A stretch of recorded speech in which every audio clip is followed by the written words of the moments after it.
Good afternoon, everybody. Welcome to the History Before Us YouTube channel where we uncover, explore, and preserve the untold stories of our past. I'm your host, Frederick Murphy, documentarian, and I'm dedicated to capturing the intricacies of history, race, and culture through the voices of those who lived it. Today, we're diving into the fascinating world of genealogy with a special guest. She's a relentless researcher whose passion for uncovering family histories is matched only by her dedication to preserving the legacy of those who came before us. I will let her introduce herself in just one moment. But before we get started, don't forget to subscribe to History Before Us and share this video with others who appreciate the importance of understanding where we come from. So, right now, let's get into it. Mica, if you don't mind introducing yourself, I would be greatly appreciated, sister. Absolutely. Good day to all. My name is Mica Anders. I am a historian. I'm a genealogist. I'm a people finder, family mystery solver, and truth teller. I've been doing this work professionally for 10 years, but for so much longer than that, just on my own. And my goal is really to find and uncover those stories of our people and make sure people know about them and that our stories live on even after we're not here. Absolutely. That is dope. And it was October when we That's connected right. for the first time face to face. Yes. We had always been following each other on social media or what Mm-hmm. have you, and to see each other face to face and connect and go break bread at this bomb Latin infused place, a rape joint that was in Philadelphia. I can't remember the name of it, but it was really, really That's good. So much delicious. so that I went back twice to eat.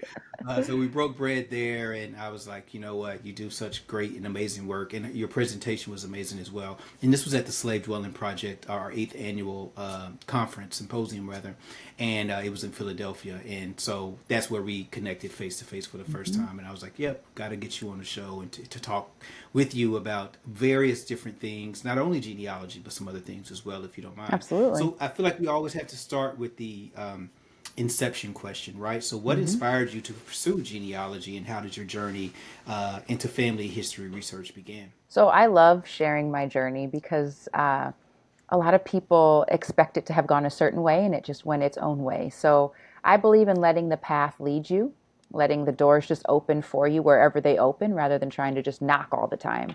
So I have a Master's of Fine Arts degree in visual arts. And while I was getting my art degree, I did a lot of projects on identity, race, family, and history. And I actually did for my master's thesis, 2009, so a while ago, the genealogy of 11 families. And I turned those genealogy Mm, projects into textile pieces. And the point of the project, sort of the very, very short version, was that especially for African American families, we don't always have a long paper trail, or we might not have a lot of papers or documents passed down. Maybe photos if we're lucky, but a lot of people don't even have that many photos. But what we do have is things. We have a quilt, we have teacups, we have maybe a journal, maybe a Bible, something like that. But there's things that get passed down. So that was kind of the point of my art project. sure. But with that, that was my first time doing other people's genealogy, and I loved it. Something about reintroducing people to their ancestors, giving them back stories that had been lost to time. Um, it was amazing, and it really spurred in me this passion to help others uncover their family histories as well. And so that's how it started. And like I said, that was 2009 when I got my master's degree. By 2014, it was a career for me. It was on and popping in Hmm. 2014, 5 years later, That's right? right. That's what's up. So, can you kind of walk us through the typical steps when researching a family tree? And let's just assume that everyone is novice at this, Hmm. right? So, what are those typical steps? Because I feel like some people have just this ideology that you start always, you know, with the oldest relative and then work your way down. But Hmm. I feel like there's an eclectic way in which individuals can do this. So give us your spiel on how the approaches that you take. Yeah. So when I work with clients, I'll start there because that's usually the easiest. Because what I do with my family is definitely eclectic. But when I work with clients, we always start with what's called a research question. And this feels very technical, but really it's what do you want to know? Right? Everybody comes with a different mindset. Some people want to fill out their tree. They want it big. They want it just this giant list of people, all their ancestors' names, dates, things like that. Other people have very specific goals. They want to say, okay, well, we know that great-great-grandma and grandpa had 10 kids. Let's find all of their descendants and have a giant, amazing family reunion.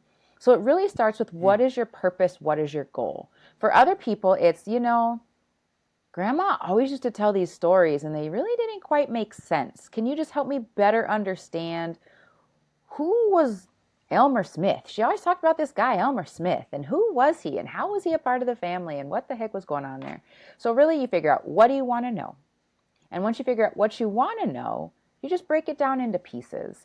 And a lot of the commercials for online, family tree software and apps and things like that will have you believe. There's a lot of them. Oh my gosh, there's so many. But they'll have you think, let me just type in a name and the whole family story is going to happen. It's just all going to just pop up and leaves and hints and all these things and I'll know everything.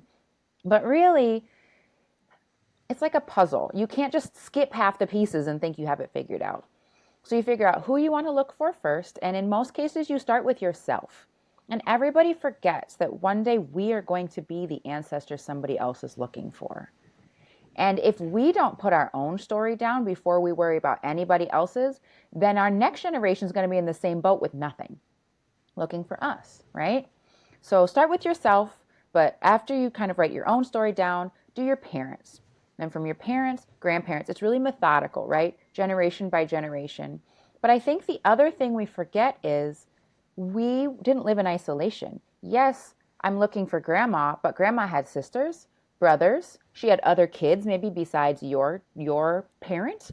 So find everybody and not only just find them, learn their stories. So you can take a record like a census. And a census record is a document that comes out every 10 years. We still have the census to this day, right? We say what our name is, who lives in our house, and they ask kind of random other questions depending on the year. But older census records, while very inaccurate, are actually a really great place to start.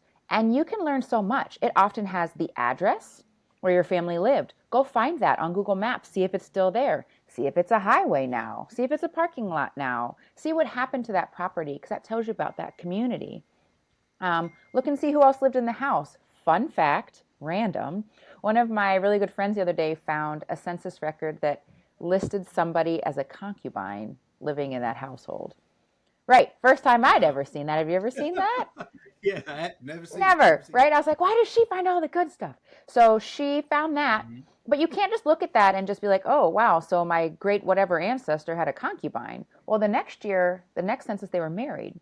So there's a story there. So part of being a genealogist, like I said, isn't just let's fill out a tree and get the names and the dates. It's moving back methodically, slowly, and learning the stories of our ancestors and why they did what they did. And was she really a concubine, or was it like somebody else in the family said, oh, well, they're not married yet, so we're just going to label it as that. Who knows?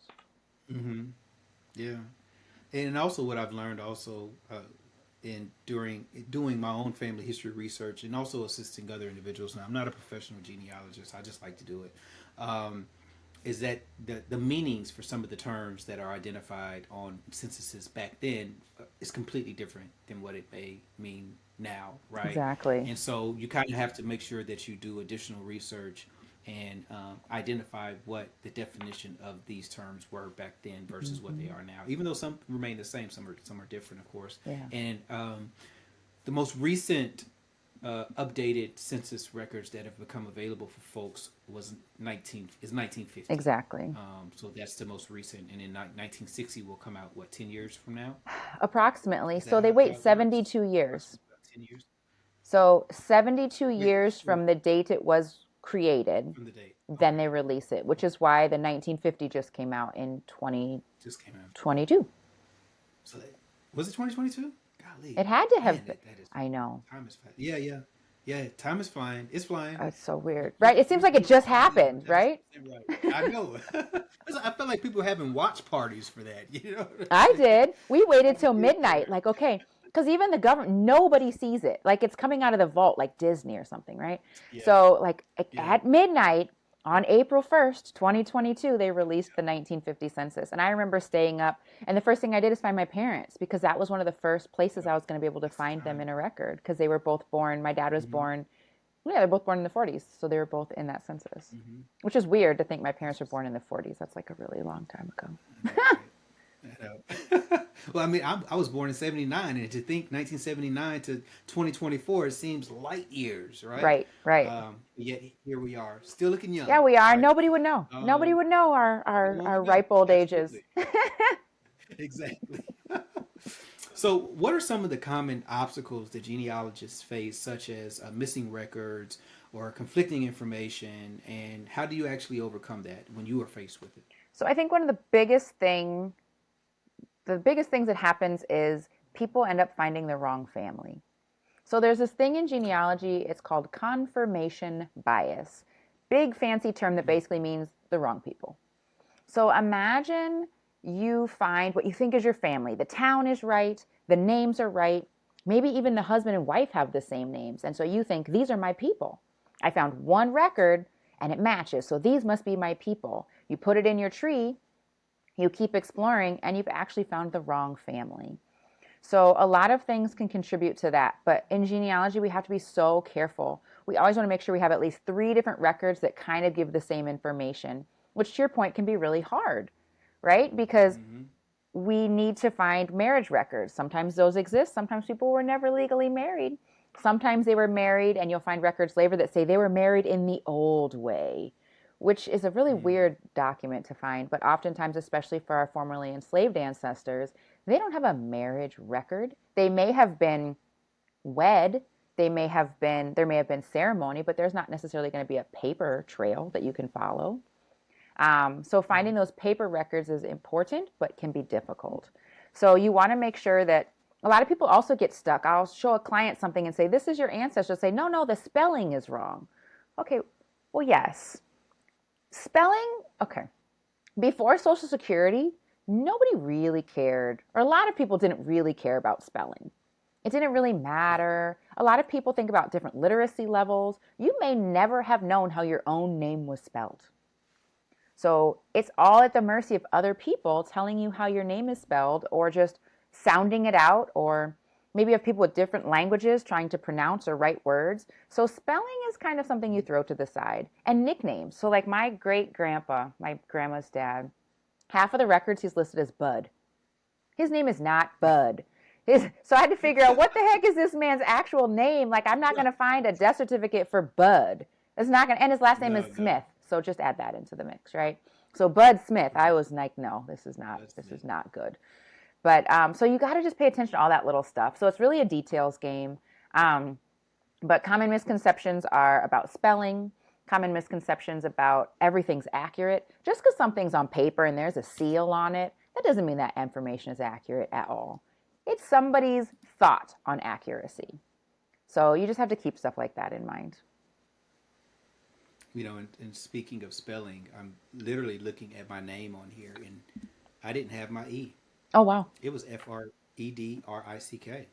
So there you go. That's a common mistake that happens, in which I don't know how that happened when I typed my own name in. That's funny. So there you go, right?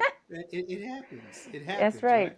right? Uh, so can you share one of the most surprising or emotional discoveries that you've encountered during your research, right? I Yeah. mean, I think that oftentimes when people talk about energy and motivation and what keeps people going to do this work, because to me this is a human service, right? Mm-hmm. Especially when you're dealing with underrepresented communities that may not have had access to these Mm-hmm. records or don't know how to even begin to research it, Right. right? Throughout your process of helping others, what has been the most surprising and perhaps emotional discoveries that you've had? There's so many. I have a recent one that really it kind of took me out almost. It was really powerful. So in addition Okay. to my client work, I also am working to uncover a lot of the early African Americans who lived in Minnesota, where I live. They've pretty much been erased from history. African Americans were living in the state before it was a state, so 1840s, some mostly 1850s, 60s through like 1900. That was kind of the peak. Um, and so I'm working really hard to bring their stories to life, especially finding homesteaders, putting them on some of the African American homesteader databases, things like that. I found a man who um, He was enlisted in the Civil War, got his freedom through fighting in the Civil War. I found his Civil War enlistment papers, but his name on those papers and his name when he registered for a homestead, his last names are different. So getting his Civil War papers, I saw that it said his name was Lewis Harrison when he lived in Minnesota. His name was Lewis Tandy, Tandy, when he enlisted in the service. And it said in the notes on his paperwork that he owed service to Dr. Mills Tandy. Oh, So then I had to okay. decide, Yeah. okay, so common misconception is everybody took the last names of their enslavers. Some did, some didn't. In this case, it looked like maybe that was the story here. And so I did a bunch more research. Fortunately, I was able to find both his homestead packet and his military pension. So I got so much rich documentation Oh, on this pension person. records are that's gold right Pension there. records are everything, everything. So getting these two documents, there was what's called an affidavit, where basically he gave a sworn statement that somebody notarized, right? That said that his name had been Lewis Tandy because his master, to use the term that he used, or enslaver as we would say, right, had been a man named Dr. Mills Tandy. He said, but when he left the military, he changed his name to Lewis Harrison because his father's name had been Lewis Harrison. So he'd been named after his dad in terms of his first name. Whatever reason, he'd ended up with his enslaver's last name, but when he was able to first have agency, the first thing he did is he changed his name to his own dad's name. That's amazing. It was so powerful. And to have it in writing, because for the longest time, why did he pick this name? Where did this name come from? It was very clear he'd made a choice to change his name. But to get that story of the why, it literally still gives me goosebumps to know he said, I'm taking my dad's name. This was my dad, not this man who enslaved me. I was named after my dad. I'm taking his name in full, Lewis Harrison. Yeah. Lewis Harrison. Wow. That's dope. Yeah. So whatever happened to him? I mean, give us, what happened? Being that you had the pension records, you know the whole story. I So do. talk to us. I do. So his story's kind of odd. So he came to Minnesota via Wisconsin. He came to Wisconsin because one of the white people who was in charge of his Civil War units was from Wisconsin. So he followed him back to the north. And then he moved across to Minnesota, got his land, lived on his land for a while. Early 1870s, there were at least 3 or 4 other African-American families living with him on his land in Minnesota. I have found no relationship biologically between any of these people, which means he made this little enclave, this little teeny tiny black enclave in this little town kind of. So it's basically the Minnesota side of La Crosse, Wisconsin. So if that means anything to anybody, it's called Houston County is the name of the county, which even in Minnesota, not a lot of people know about Houston County. It's a more rural area. Anyway, so it was short-lived. So it's unclear why, how long, any of those things. But he actually ended up owning 2 different properties. The way he got his homestead was very interesting. So it was his second property that is the one he actually homesteaded. So he bought property, he bought land, he applied for the homestead for the adjoining 40 acres to his 40 acres. So he had more land, and then he bought land in town as well. I would hope it would have a happier ending. Actually, it doesn't.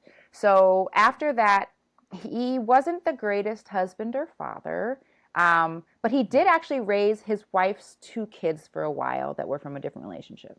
But then eventually they separate. He finds a few other people to spend his time with that are not his wife. Okay. So they don't stay together, but they never actually divorced. He ends up moving to Kansas City. He dies and is buried in Kansas City. Interestingly, the only way I found him again is because of his pension file, because he filed for his pension in Kansas City. Otherwise, he would have been lost to history had he not filed that pension. And so his one bio daughter kind of goes on, lives her life, loses touch with him. It's all in the pension file because they have to track down all of his descendants, right, for his pension. And so they're all kind of like, yeah, we don't really do much with him. He eventually moves back to Wisconsin, then he moves back to Kansas. In Wisconsin, he was working as like the security guard who dressed up in costume outside like a general store. Very weird, very minstrel-esque, a little Yeah. shady. And yeah, very strange life. Ended up just dying alone. Not a great end to his Wow. story, but you're like, man, there was so much potential there, right? Homesteader, Civil War vet, owning multiple properties, Black enclave, but then it just kind of fizzled out. But again, what what services did he have available to him? Were there some Civil War Mm-hmm. PTSD issues that we don't know about? What Mm-hmm. education did he ever have coming from being an enslaved person, just acquiring all of these things? Did he end up with too many resources and didn't know how to? There's so many questions I have Right. about Yeah. him. Yeah.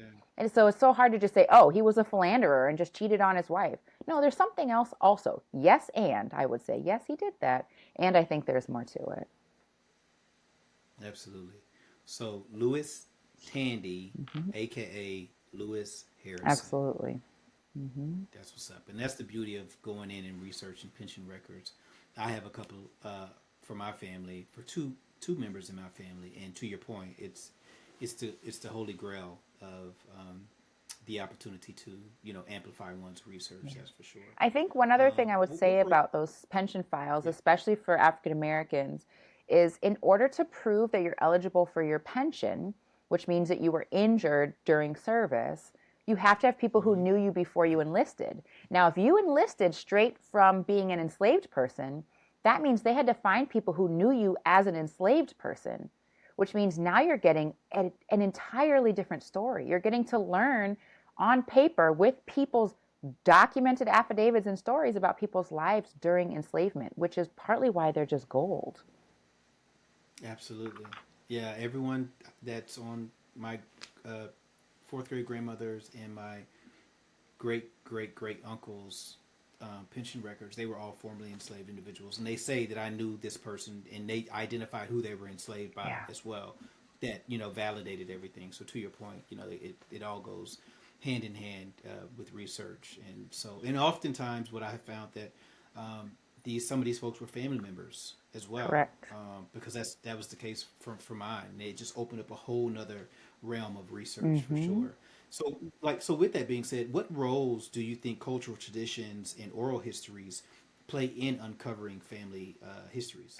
So oral histories are such a nuanced part of our work, right? Oral histories can sometimes be the only way certain things have been passed down. Sometimes the only way you would even know to look for people or know about people's existence is from that oral history that's been passed down generation to generation.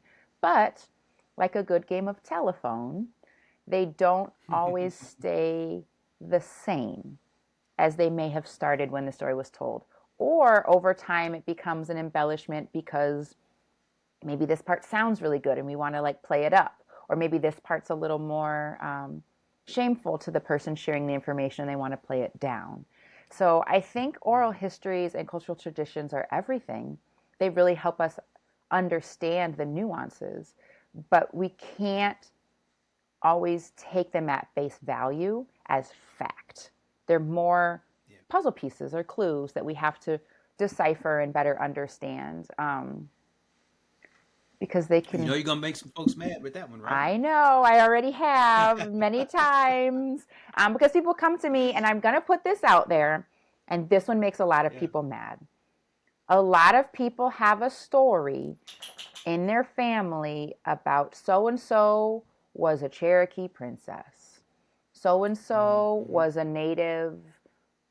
member of a native tribe. Sometimes they can name the tribe, sometimes they can't. Um, Sometimes that's 100% true. Mm-hmm. Many times it's not.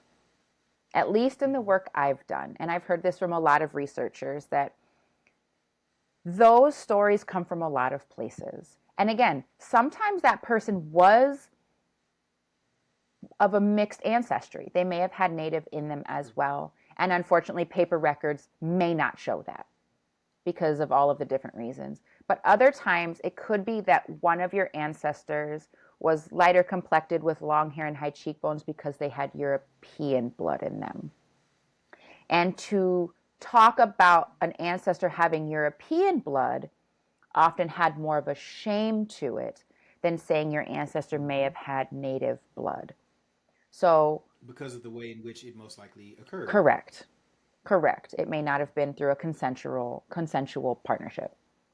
So Most definitely. so we just have to think, okay, something's there. There's a reason that information's being shared and passed forward.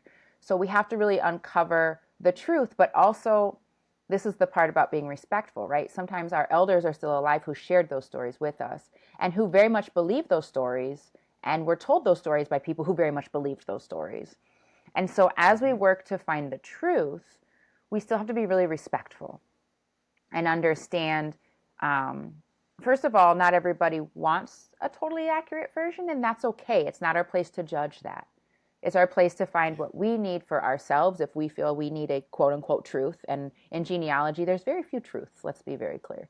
Um, Mm-hmm. but I think I think we have to take oral histories, we have to appreciate them, we have to use them as evidence, but not as Mm-hmm. fact. Nice. Yeah. Nice. So, how do you think when individuals come to terms in learning about their ancestors, how does that impact a person's sense of identity and their connection to history as a whole? Because I think about my K through 12 experience and the history that was provided for me, I just didn't feel any type of connection to history Mhm. growing up, really, outside of what was being said in my great aunt's house and my great grandmother's home and there, right? But that was short lived because we didn't talk about history 24/7, right? Mhm. So during holidays, I got a quick jolt of it. Or if we just had some type of family gathering, I'm being nosy and I'm listening and Mhm. those types of things, but it wasn't necessarily a sense of permanency that I felt like I needed to help carry me through my K through 12 experience to where I was 100% 10 toes down into this history thing, right? Mhm. And so when people are able to identify the impact of their ancestors, learning those stories and everything, how do you feel like that amplifies their connection to history? So many thoughts. This is a big one. So I think, first and foremost, I think the best way to understand who we are and how we fit in our current world is to understand who our ancestors were and how they fit in their world. There's a lot of things that Mm-hmm. repeat. There's a lot of things that shape how we move in the world based on how they moved. So I think understanding who we are is shaped by knowing the history of those who came before us. Um, but I think that the more I've understood genealogy, the more, to your point, I've cared about history, right? All of a sudden, I'm really interested in, like, wait, okay, yeah, there was that depression thing, and yeah, we learned about it in school, but okay, but my people went through that. What was that like for them? And when we humanize pieces of history with people who matter to us, I Mm-hmm. think we care more about these textbook events if they made it even into the textbooks, right? Because let's be clear, a lot of things never Mm-hmm. made it into the textbooks. Um, That's true. That's true. like I was always taught that my mom's dad, they lived in rural Michigan, and the depression didn't really affect them because they were a self-sustaining community, which I always Mm-hmm. heard and like Farmers. didn't really mean anything to me till COVID happened. And I thought Yeah. about what would this have looked like if I already grew my own Mm-hmm. food and had my chickens and whatever, and we all bartered with you. Like all of a sudden it's like, oh, I understand how when you live in a self-sustaining community, certain global events don't impact you the same way. That had never really meant anything to me until I had that experience. But then it made me think, okay, well, that's how they got through it. But I have four grandparents, and that's just one. How did my other three grandparents work through this time? Because they were not in rural, safe, self sustaining communities. So all of a sudden, the Great Depression meant something different to me. But it also means something different to your point about traditions passed forward.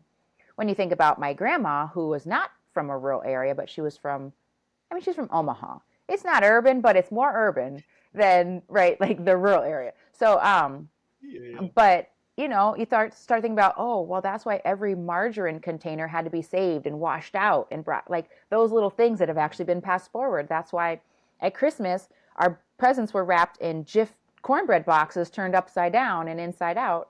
And all of a sudden it's like, oh, these things make sense differently now. Now I can understand, based on her quirks and sort of idiosyncrasies that we thought were super bizarre, why she was the way she was, because that's how she survived this historic time period and event. Right. And I think that goes back even further to things like enslavement, right? We're taught one thing in school. We are not taught about free people of color at school at all. That was just missing from history. So you don't even know there's these thriving Black communities during the time when we think everybody is in this roots Kunta Kinte sort of style environment, because that's what we're taught. That's what we watched. That's even in the Deep South. correct. Even in the Deep South, there are some of these communities. Correct. And the other thing we're not taught in school that I learned through being a genealogist is not everybody was enslaved on some massive plantation, gone with the wind style environment. So by learning history, we're learning these nuances that help us understand how our own ancestors and the ancestors of others may actually have lived, because it's not taught in school. That's right. Yeah. And you hit on so many key elements, and we can save this for another time, because I would love to have you back so we can talk about certain folks that are there in the Midwest, whether it's Nebraska, whether it's Michigan, whether it's Minnesota, that may not necessarily get the fanfare that folks in the lower South gets due to the institution of enslavement or being free people of color, because the Midwest has a story as well. This whole country has a story rooted in history, and I'm just a guy that loves to bring forth underrepresented history. So I would definitely love to bring you back so we can have some focal points of some people that are in the area that you've researched. But the free community of color piece, man, the past 2 or 3 years, I can't tell you how many communities that I've been to in Virginia, in South Carolina, in North Carolina, in Tennessee, where these folks pre-Civil War had their own space. Does not mean that they weren't under constant threat, right? Correct. Because they were. Physically and emotionally and even, spiritually, right? There were a lot of things. I mean, we know that for those folks that escaped the institution of enslavement, those indigenous brothers and sisters, as well as brothers and sisters with African descent that went down to Spanish Florida, they had to convert to Catholicism and they had to serve into the military in order to, remain free and to live there, right? And so there's always a cost. Exactly. Right? That comes with it sometimes. But to your point, what would have it been like learning about those communities versus the overarching story of our people's history in this country? How would have that potentially empowered folks? When you and I were in Philadelphia, I learned that by Black Metropolis 1838 that there were over 600 Black-owned businesses. Right. And a lot of these were pre-Civil War. Right. Changes everything. We were both like, oh my gosh. Yeah. Like we were just like, really? Word? Like, how would have that computed differently cognitively for us knowing that, right? Would have that potentially reduced some anger and frustration or lack of self-worth to a certain degree when you were younger and you just didn't know better because you have been boxed into these specific confines of what history says that you are, right? Yeah. And so all those things are so important. And the oral histories being able to be passed down, to your point, is, it's just priceless to be able to have all of these elements to come to your final understanding of what history was like. Yeah. Well, get this. So we got a couple more. I was going to say, just get this in terms of passed down. Family friend of mine, we met randomly. We've been family friends for a long time. Found out that his grandma, who's still living, her grandfather was in the slave narratives. So Really? Imagine how that changes things to actually hear, in that case, her own grandfather's voice, his speech, and to hear his story. And imagine how that changes. It goes from being this like, oh, people were enslaved, to, oh, I have an experience in my family. I know how my family, like, that changes things. And so now imagine this friend of mine, that's one of his grandparents. Another of his grandparents' lines goes back to Tulsa. the Tulsa, all of that. Does. So, Oh so wow. imagine Yeah. being a Okay. person and inside of you, yes, you know that one of your ancestors was enslaved. You have their voice, you have that power, yet also that pain. But you also have this, but my family also comes from Black Wall Street in Tulsa. Mm-hmm. And to know that's in you and think about, okay, well, that means I have power. That means I have agency. That means I have, it changes things to be able It to changes the say, whole thing. okay, Absolutely. there were different ways of being. Obviously, that was post enslavement time period, but still, just to know these histories and know we can come from all of these different ways of being. Not everybody was Mm-hmm. enslaved, then sharecropper, then whatever. Like, there's different paths that Yeah. people took. Yeah. There's this distinct narrative that people would like to fit us in, as it relates to that. Mm-hmm. You know what I'm saying? And for a lot of folks, it may be true. Like Mm-hmm. I have that in some parts of my family, but I also have some free people of color that I was able to identify further back. Mm-hmm. But to your point, the overarching narrative and what has been talked and taught over the years and years have kind of pigeonholed us in that space for Mm-hmm. sure. Yeah. So I got a couple more questions for All you. right. And again, I do want you back because we're going to have to discuss that. Well, first off, tell people we'll do this now and then we'll do it at the Okay. end. So tell people how they can find you. So I am on Instagram, Facebook, trying to get more YouTube shorts out. Everybody says get more YouTube shorts out. So, but at Anders Genealogical Services, which is a whole lot, but my name is Mica Anders. There's really not that many of me. So if you just look up Anders Genealogical Services, all my stuff pops up. It pops Yeah. up. And I can vouch for that Yep. for sure. So what tips would you give someone who's just starting their journey into genealogy? I Mm-hmm. feel like there's an increase of people that are just way more interested now, Mm-hmm. and I think some of that did begin during COVID when, of course, people were had more quote unquote downtime, Right. if you will, as everyone was trying to adapt to Mm-hmm. this unfortunate instance in which we were all in. But what advice would you give those beginners? I think my advice to beginners really is before you dig past the people who are alive, talk to your relatives who are still living. Um, Again, we always get so excited to go find our great great great grandparents or somebody who was formerly enslaved or whatever that far far away thing is.